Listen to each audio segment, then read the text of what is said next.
Thank you so much for joining us. I appreciate very much the time. I know our online audience does as well.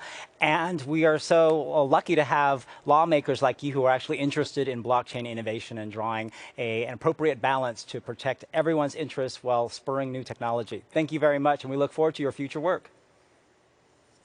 Sounds good. Thanks for having me. Appreciate it.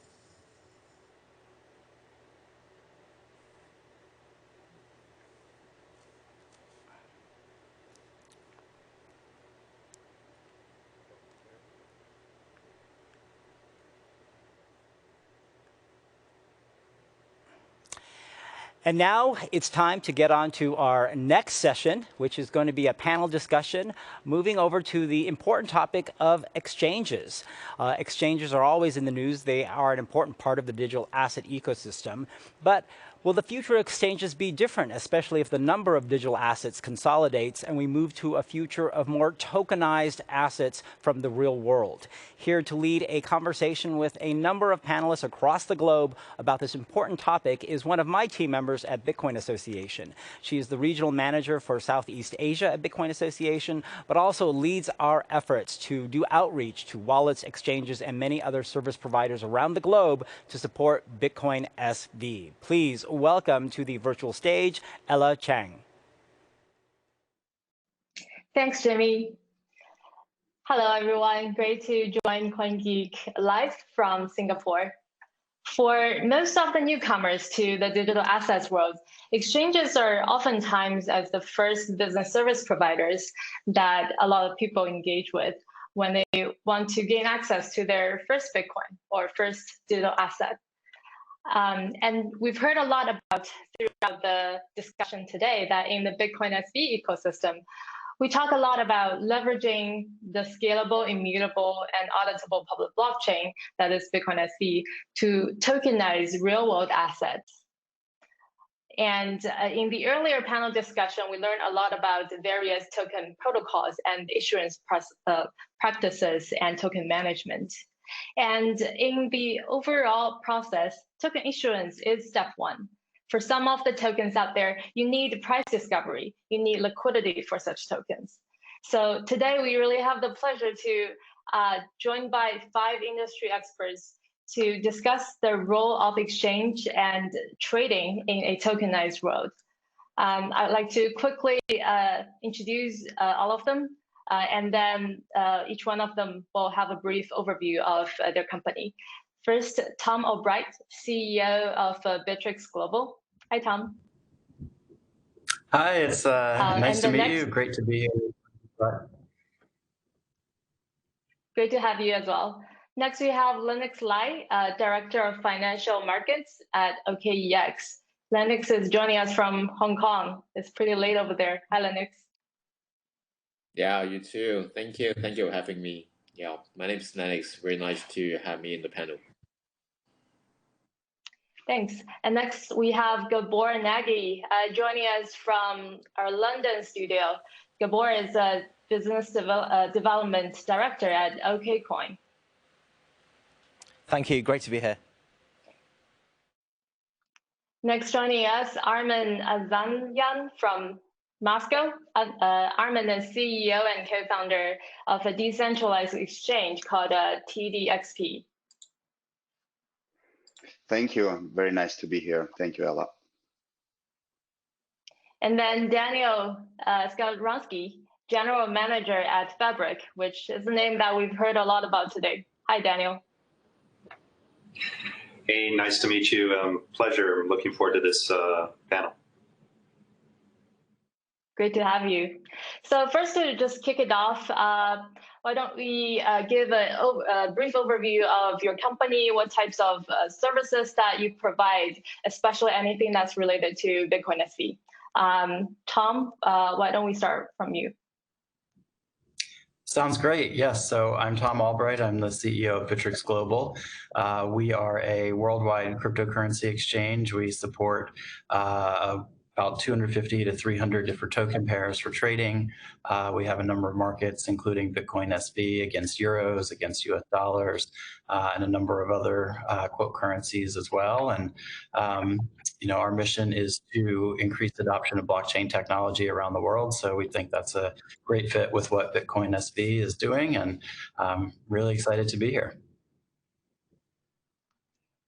Awesome. Lennox, why don't you give an overview of OKEX, which has been a very early supporters of Bitcoin SV? Yeah, true. So we already kind of like, so my name is Lennox. I'm the financial market director of OKEX. I'm one of the early stage founders of OKEX as well. So OKEX is obviously one of the biggest exchange in the world, who's right now trading around 5 billion US notes per day.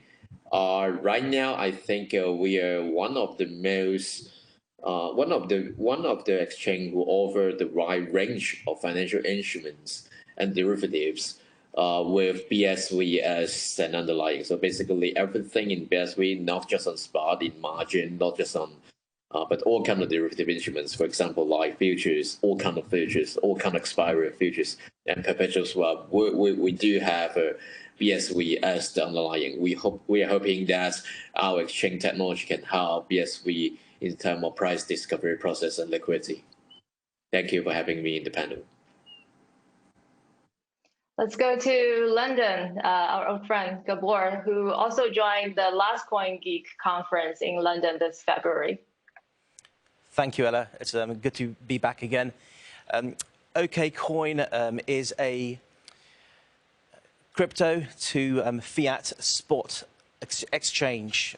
We are a partner exchange to OKX and a fiat on and off ramp, supporting users who wish to buy and trade digital assets in a safe, a compliant, and easy to use environment.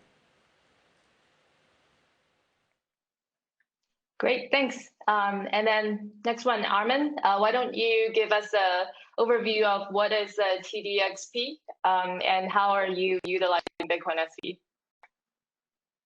Yeah, thank you, Ella. The TDXP is a trading app and protocol deeply integrated into the BSV ecosystem. At TDXP, you can trade all kinds of financial markets, including cryptos, stocks, commodities, forex, and even bonds. Our mission is very well aligned with BSV's. We want an honest world. We want to facilitate global trade and commerce. And to do so, we are fixing one of the backbones of global economy, because the fair market price discovery mechanism is broken. So I hope I'll have a chance to tell you more about it. But we want financial markets to be more organic. We don't want to see bankrupt companies, skyrocketing 2-3 times right after the bankruptcy is announced. And we have a solution here. And the problem we are solving is very much similar to what Twitch is doing, because Facebook is free to use because they sell their customers' data. And Robinhood is free to use for the very same reason. Thank you. Thanks, Armin. Daniel, why don't you give us an overview of Fabric, especially with the exchange side? So hi, my name is Daniel Skoronsky. I'm the GM of Fabric.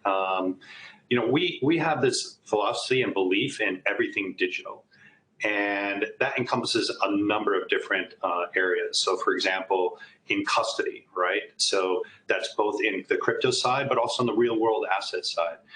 We also have a division for market making, and we make a lot of markets. I think even some of our fellow exchanges here, we're making markets into your exchanges on the BSV cryptocurrency, as well as on the fund side, we have our own BSV fund using AI technology to be able to create algorithms and trade on the BSV to create value for those who are investing into the fund. And then also, we're really big on the tokenization side. This is probably going to be our bread and butter. As I said about before, the everything digital, the tokenization is going to be a really big part of it. And play a huge part in us creating a marketplace where users can come for that transparency and that fairness to access these new digital markets.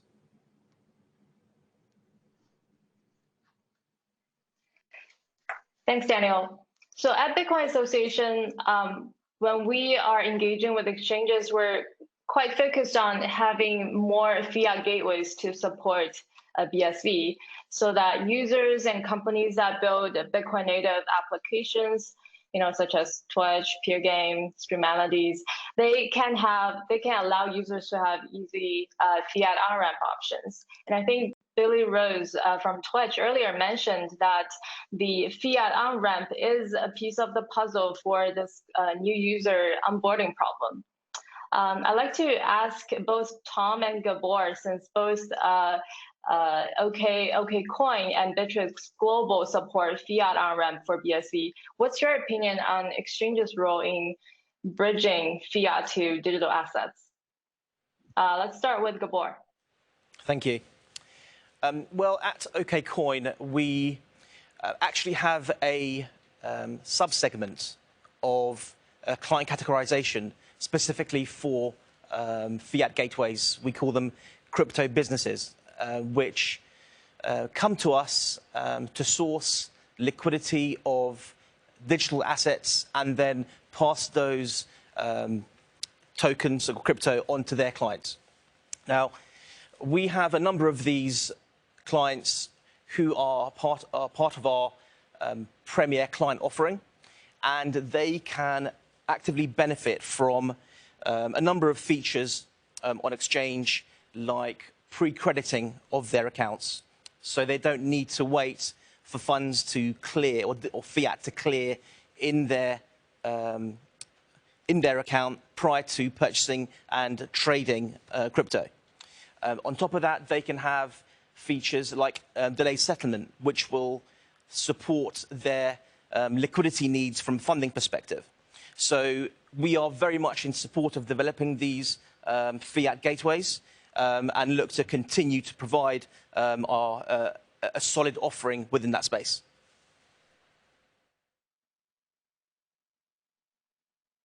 Thanks. Tom, do you have anything to add?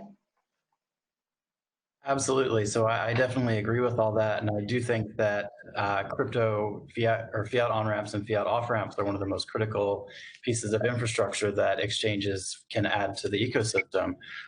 Especially as we're seeing more and more mainstream users discovering crypto and moving in and out, the real world is still, the traditional world is still primarily based on fiat.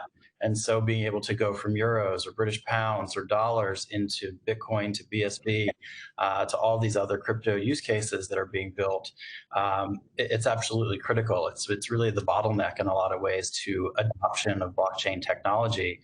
And so it's one of the focuses that we've really had this year is enabling more and more fiat on and off ramps, from instant SEPA transfers to additional credit card payments around the world. And we've got those in 107 countries now, to multiple currencies. It's I think it's, again, a critical component for the ecosystem. And it really is the first step that a lot of people take in their crypto journey. So it's something that we are continuously looking to support and to upgrade and to add capabilities. Thanks. Yeah, the fiat to digital assets liquidity is definitely very, very important, especially in the earlier years, for allowing regular users to onboard to some of the native, especially like in the Bitcoin SV world, the native built applications for consumer users. Now, switching the gear a little bit. Speaking of liquidity, recently we've seen significant liquidity being migrated from centralized exchanges to some of the decentralized exchanges. Obviously, there are pros and cons in each model. With the centralized exchanges, it's a single point of failure. We've seen the most recent hack from KuCoin. And then on the decentralized exchanges, there's a confusion around definition of so-called decentralized exchanges. But in some of the actors in the Ethereum world, we've including bad code being exploited, users' funds lost, but there is no entity that being responsible for such user loss. So I would like to ask your view on how do you see the battle between centralized exchange versus decentralized exchange, and in what direction do you think decentralized exchange will evolve into? Linux, why don't we go with you, since OKEX is mostly known as a centralized exchange, but also have some experiment on decentralized exchange. Yeah, correct. Thanks for your understanding on OKEX. So first of all, I don't see it's a battle between centralized exchange or DEX or decentralized exchange, because we used to think that DEX become maybe a future competitors of central exchange, but after this kind of the development, the recent development on DEX, I don't see it's a battle at all. As a matter of fact, we do see a new type of crypto native user who actually bring in new user to the crypto space that actually benefits the volume and the user growth of central exchange as a whole. So you can see like last 2 months we are having one of the biggest month, the best month in terms of volume and the growth of the user as well, just because of the developments of the recent centralized exchange.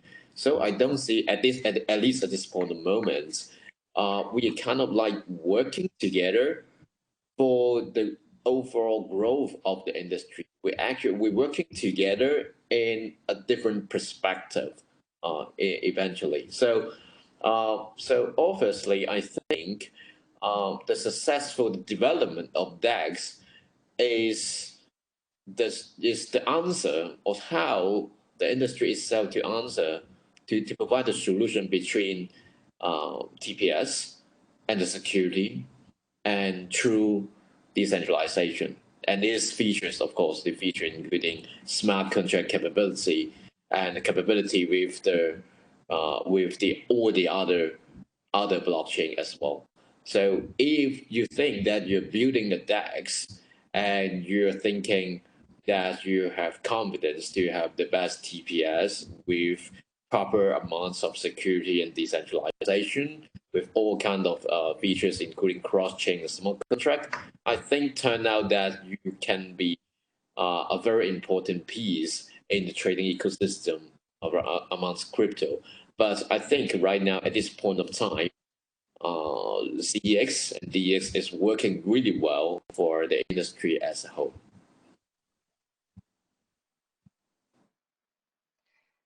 Now, Armin, you built a decentralized exchange on Bitcoin SV, and I want to get back to your point earlier about you said the fair market value is broken right now, and TDXP is solving kind of a similar issue as. Exactly. Do you want to elaborate on that, and why do you think decentralized exchange is the solution for that? Well, the fair market price discovery mechanism is broken because it's largely because retail traders' positions, they are, owned by big exchanges. So we want to give traders their data, their positions back. We want to encrypt it and put it on chain. And actually, I agree with Lennox that existing DEXs are very niche products. They are built mainly to avoid KYC and to trade tokens that were not able to get listed onto centralized exchanges. And frankly speaking, I tend to believe that the existing decentralized exchanges are not actually decentralized. They are usually owned by their founders, and they cannot scale because they're not using BSV.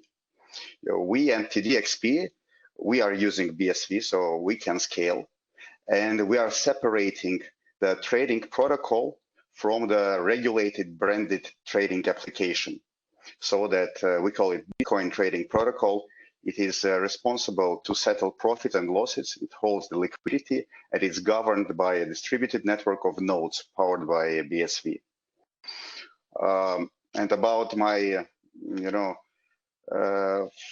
views or far distant future, I believe that at some point in time, we will be all using decentralized exchanges, but we will not be using this misleading term by that time. So these exchanges will be probably called like on-chain exchanges, utilizing one global unified order book. It will be a very beautiful world.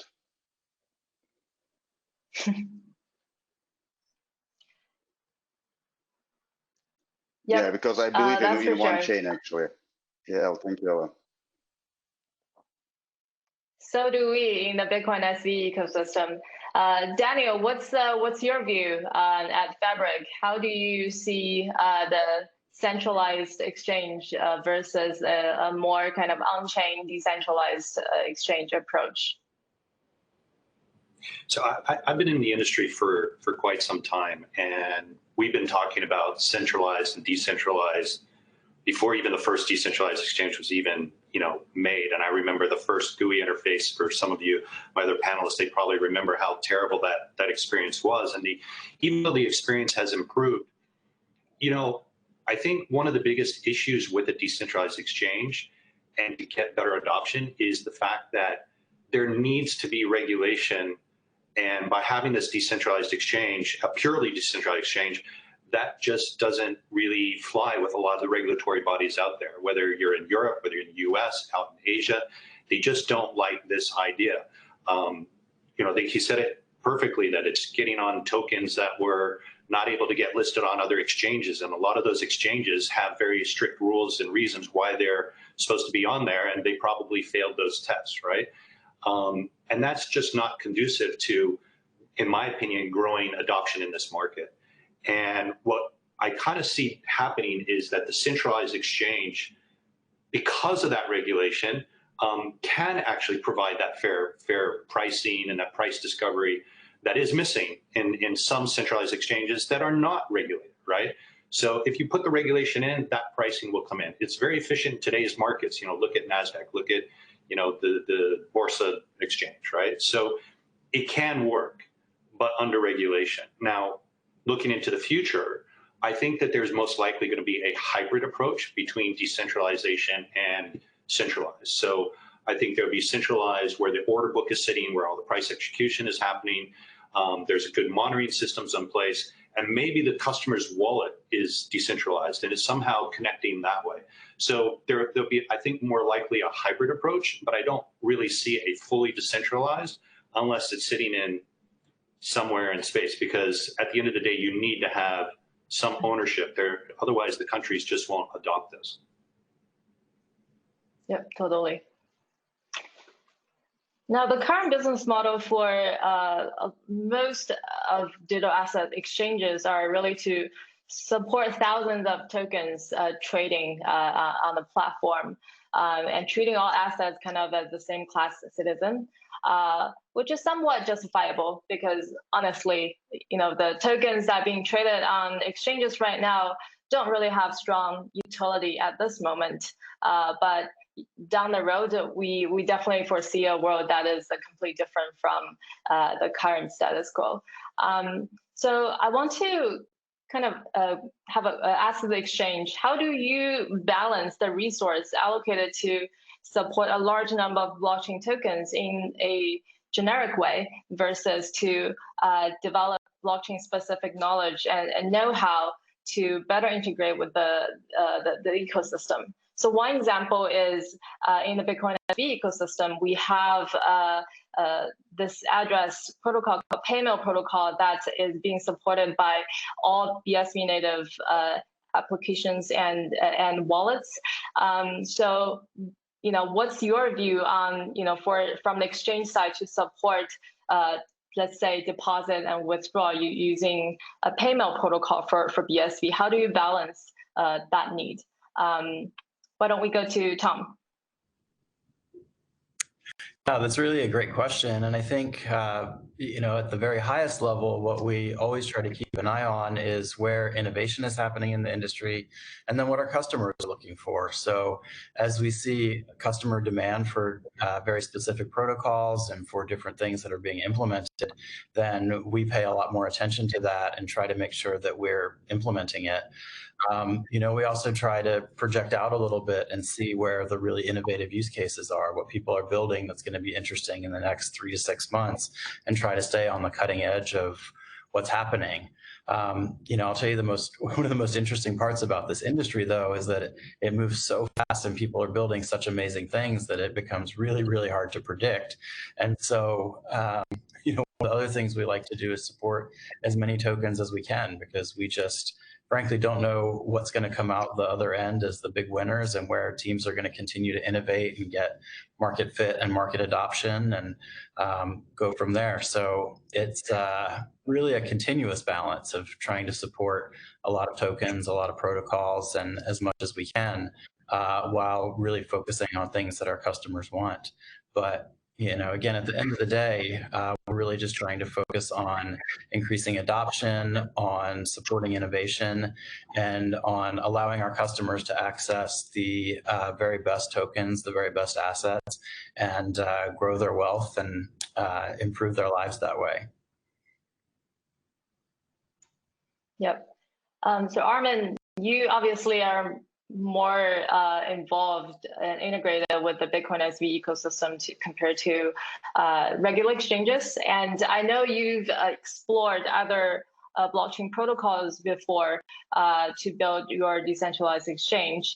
Can you share with the audience what's the decision process to choose Bitcoin SV to build PDX Peon, and how's your experience so far? The key benefit of building on top of BSV is the infrastructure and ecosystem of brilliant, wallets. It's either MoneyButton, RelayX, or Dot Wallet is also coming on TDXP very soon. And in one chain world, everything is much easier. It's I think for an exchange like OKX, it's almost impossible to keep up with all those new crypto platforms and tokens listed every week. We at TDXP, we are integrated deeply into the ecosystem from day one. So our users can enjoy all the benefits of such integration. They can sign up to the platform with a single click. They do not need to deposit any funds in advance. They trade, they pay as they trade, right? And when the trading position is closed, funds are automatically withdrawn to their private wallet. It's really very convenient. And,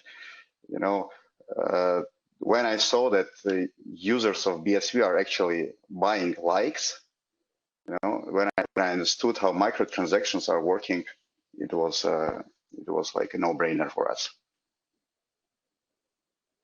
What other blockchains that you explored before Bitcoin SV, and why did you choose Bitcoin SV to build on company, in the end? Yeah, our development company, we tried developing a charity smart contract on top of Ethereum. We were using EOS to do what we are doing now. We're trying to use it. We also considered Cardano platform, as well as we were working with BitShares for quite some time. And the main problem is stability of the protocol, because since BSV is fixed in stone, we as developers, we can rely on the code that we are writing, that it will be operating like in the future. And in case of BitShares, for example, it was changing. Yeah, it changed like 2 times in a year, and we had to rewrite all of the code. And another important point is scalability. None of the crypto platforms, especially Ethereum, they are not scalable.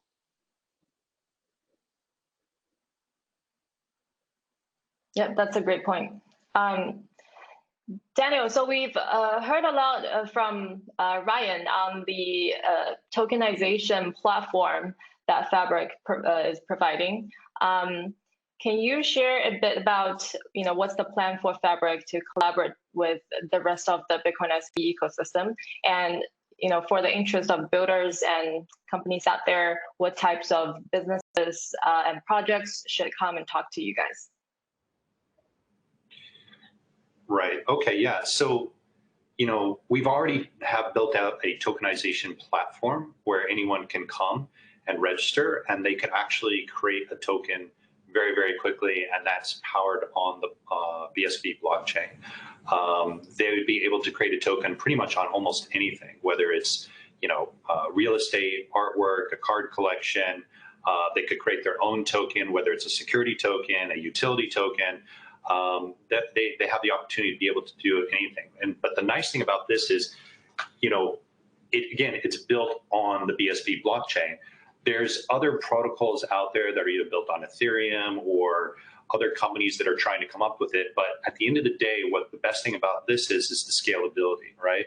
And the ability to do microtransactions.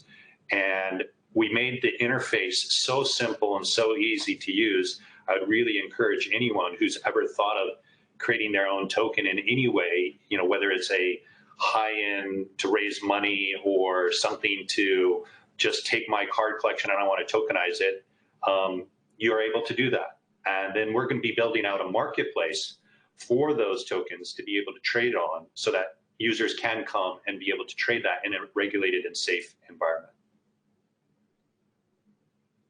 So a marketplace for Bitcoin SV ecosystem tokens.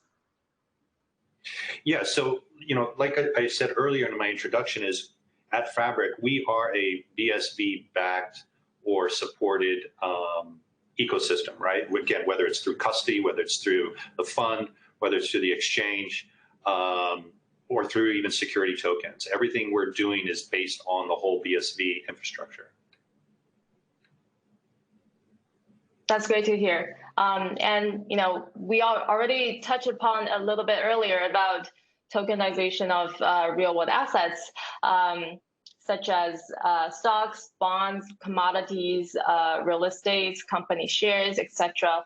And I'd like to ask the panelists, how do you see the role of digital asset exchange developing to kind of facilitate these asset classes rather than nowadays the native blockchain tokens?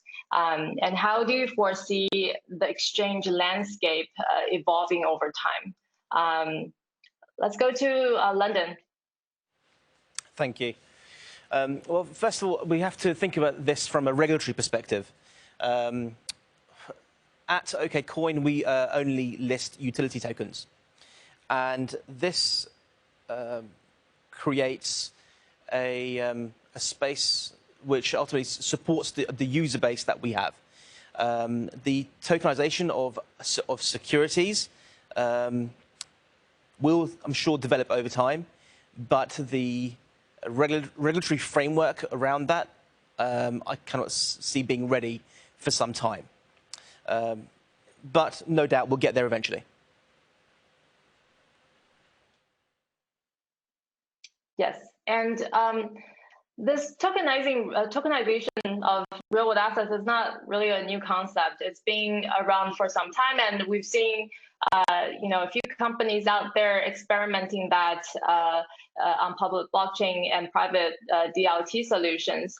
But we haven't really seen any real asset tokens being built on other blockchains are popularized yet. What do you think the reason is? Tom, do you think it's scaling challenges? Is it compliance and regulatory issues that Gabor mentioned earlier, or it's lack of demand, liquidity? What do you think the reason is? Well, I think that Gabor and Daniel are exactly right on this. I think that the regulatory side here is incredibly complicated and incredibly hard to navigate. So what you're doing in a lot of cases is taking this incredible new technology that's evolving at an unbelievable pace and trying to pair it to a regulatory system that has laws that were written 100 years ago and standards that are been enforced over the last 40 or 50 years in a very particular way. And trying to get regulators comfortable with things and move that quickly is just a long, slow process.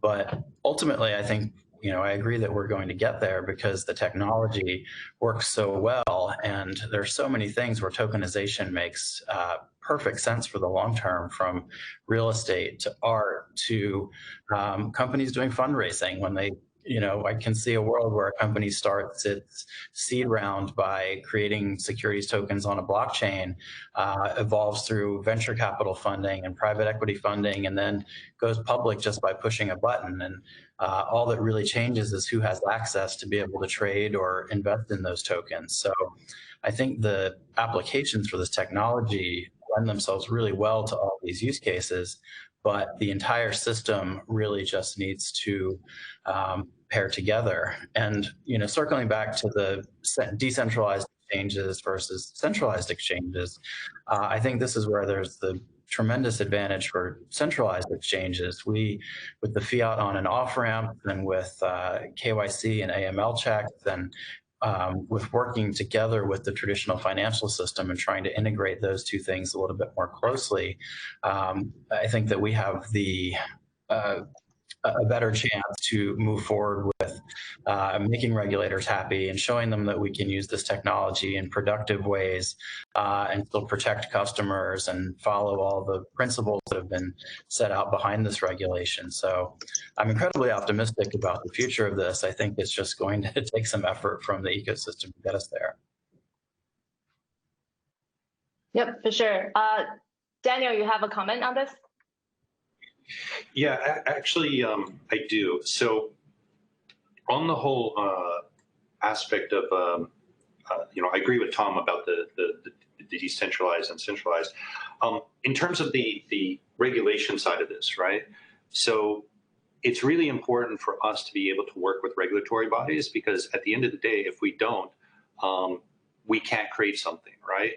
And I was lucky enough that I came from a world of really heavy regulation, and I understood a lot from different parts of the world. And I was able to create actually the first digital tool stock on the blockchain. I did it actually on Ethereum. It came out in late 2018, early 2019. We tokenized real world shares like Apple and Amazon, and we got a lot of coverage on this around the world. And the whole story around this was to be able to do microtransactions, which now everybody seems to be doing microtransactions on stocks now. But that was really unique at the time. And it really kind of showed that power of what can happen under a blockchain technology. But what was really challenging with that was the regulation side. Now, we were kind of clever in the way we came up with being able to kind of make a hybrid stablecoin / derivatives / this. We kind of merged 3 different regulations together to be able to do this. And what I'm really hoping is that one day that we can really see a much clearer path line for us to not have to jump through these hoops. And again, I don't mind challenging the status quo and using the assets or the regulation that we have and try to push a little bit further, because we definitely did in that case. So, that shows it is possible to create these other digital types of assets, again, whether it's stocks or commodities, existing or new ones that are created out there. But the challenge will be continually on the regulation side. But it is possible. And proof was, almost 2 years ago, the first digital stock was actually created. Have you seen much demand from the issuer side, and what specific values that they see to issue, their stocks or bonds on blockchain? From your experience, Daniel. The issuer side, not so much yet, because I think people are still trying to figure out what chain is going to win, or where is the liquidity, right? I think one of the biggest problems is where's the liquidity. I can say that when the first digital stock was issued that we put out there, I think a lot of people didn't know what to expect, right? Some people wondered if it was legal, if it wasn't legal, and I think still that holds kind of true today when you're talking about other companies trying to bring something forward. In terms of pickup, quite frankly, the digital stocks, we saw a lot of good pickup in the third world countries, which actually is that bottom billion people that need these kind of microtransactions to be able to gain access to these financial products that they didn't have access to before. But of course, the volumes are very low, right? You're talking, 10, 50, maybe $100 would be traded. But then if you start to multiply that eventually, if there's a real adoption by, 20 million, 50 million users, that really starts to gain good traction and volumes. Now, one of the biggest things that we're asked about is by tokenizing Apple, wasn't Apple upset with you for redoing that, right? And they were saying, hey, you can't actually reissue another share that's already been issued. But because we made it more like a derivative and we made it like a stable coin, what was really great about that was the fact that we were buying the real world share, which was creating liquidity in the real market, as well as backing the one for one in the digital space, right? So from my friends inside some of these bigger companies, they actually thought it was really cool that we were able to do this. So, how that will transcend to new companies going digital only instead of, the existing companies, it's still playing out. But, I think the existing companies, that's the first step, getting over that hump and moving in that direction right now. Yep. As you mentioned, one asset class is tokenized fiat currencies or stablecoin. And earlier this week, we have the first stablecoin wrapped USDC being issued on the Bitcoin SV network by RelayX team, facilitated with the RUM protocol. And we believe that all tokens will eventually gravitate towards the most scalable network with the lowest fees and fastest transactions. We've already kind of seen that with USDT went from BTC Omni layer to Ethereum and now to other alternative chains due to very high transaction fees. And really that high transaction fee impact the customer experience at those exchanges. Coinbase Pro recently announced that they're going to let their users to take the burden of the transaction fee because it's getting way too high.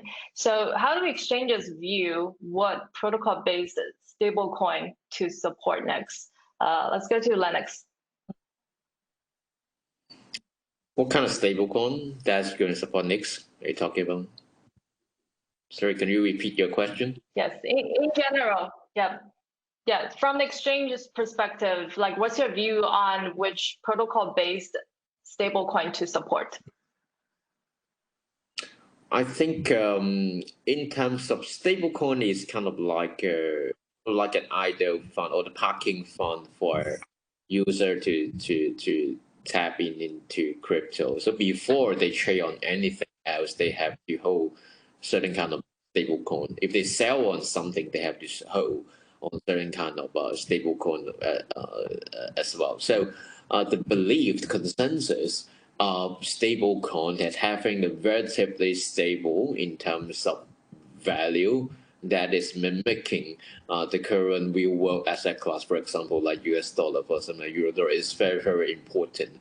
So the mechanism of how stablecoin to deliver this promise of a stabilized value is our first evaluation of criteria for us to add or even consider any stablecoin to make it available on to OKX and normally there are only two or three kind of stablecoin in general right now, like a US Tether, a fractional reserve based stablecoin, or the full reserve based stablecoin like USDC, or algorithm based stablecoin like MakerDAO or something. So I think we are going to see the conversion between the speed and the robustness, the tech behind the conversion between different kind of stablecoin. For example, we would like to exchange fiat back to your crypto and crypto back to your fiat, what would the process look like? How the API protocol that we require to integrate? What kind of compliance procedure, AI procedure that we require to check? And what's the threshold of compliance, the requirement of compliance that we require the customer to provide? So I think these kind of factors are very important in terms of a balance of compliance and also the liquidity or the prospective or the potential liquidity of such stablecoin. Now, we talked a lot about asset classes that we can see in the traditional world, but with unbounded on-chain data capacity and microtransactions on Bitcoin SV, we can now have innovative models such as tokens, whether it's fungible or non-fungible tokens, being the vehicle to form new data markets. And that's not something that we hear often being discussed on other blockchain projects. So before I wrap it up, my final question for each one of you is, what other forms of tokens for data markets or other use cases that we currently don't have in the conventional market are you mostly excited about? I think like an example, I can give you an example. I think in the first panel we have today, the ecologist mentioned about tokenizing data streams. We have ideas in the Bitcoin SV communities about tokenizing memes to create a meme market. We can even, in the future, maybe able to tokenize a Twitch and being able to trade it and monetize from that. So I'm curious to see, personally, what are the types of tokens that you're mostly excited about, and how do you see the role of exchanges may fit in? Let's start with Gabor. The most important thing, I think, is that we continue to see mass adoption. And I don't have the answer for you in terms of what is going to be the next token that will take off, or what trend will be the next trending thing. But what I see every day is mass adoption coming to the digital asset space. I see the caliber of clients coming through the door, onboarding on a daily basis, and I see the volumes growing on our exchange. So that is what makes me excited, and I think that is what will drive our ecosystem and the continued growth of this digital asset space. Thanks. Tom? Yeah, so we like to say around our offices that time in crypto moves about 10 times the speed of time in the normal world. So, to me, one of the most exciting things about being in the space is watching what other people are building. And I think I frankly have no idea what people are going to be doing 6 months, 12 months, 2 years from now. I would never have predicted some of the things that have happened, the rise of DeFi and all these different things that people are building. But, what we really are focused on is just where there's liquidity, where there's customer demand, where there are really interesting use cases. We want to make sure that we're adding those. And so, again, supporting innovation as best we can, and seeing what people do and witnessing this incredible growth is the most exciting thing. That's great. Armin, what are you excited about the most? Well, I am very excited about regulated tokens, security tokens, tokens proving ownership of commodities, real estate. There are immense use cases for tokens, but in my opinion, exchanges should get involved only with regulated tokens. As for non-regulated tokens, like utility tokens, that, by the way, can't be used to raise funds or traded as a financial asset, I believe use case for non-regulated tokens is, pretty much applicable to, brownfield businesses that want to introduce some customer retention programs, bonus programs, or some loyalty initiatives. I'm not so excited about non-regulated tokens in general, as I believe that as a new business who can accept negligible fees, microtransactions, for example, or you're an API seller, in most cases, it will be more beneficial for you as a business and your customer to transact directly in BSV native token or stable coin like USDC introduced by Relay. Thank you. Thank you. Lennox, what's your view? What are you excited about?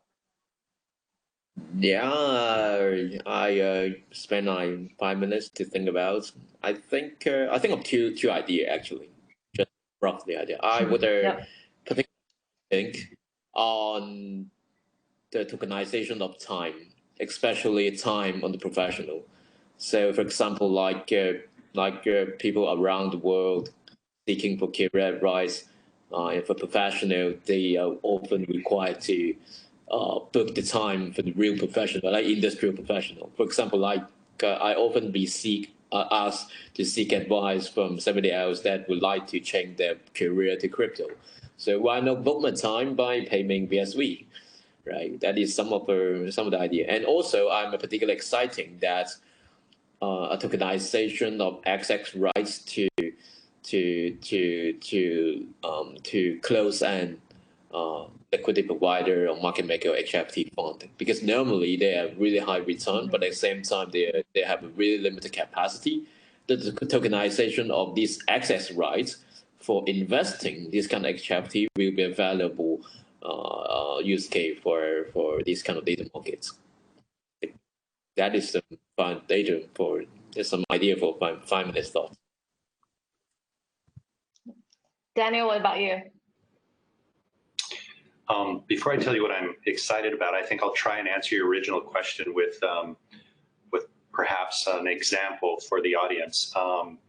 So I think, like, let's take solar power, for example, right?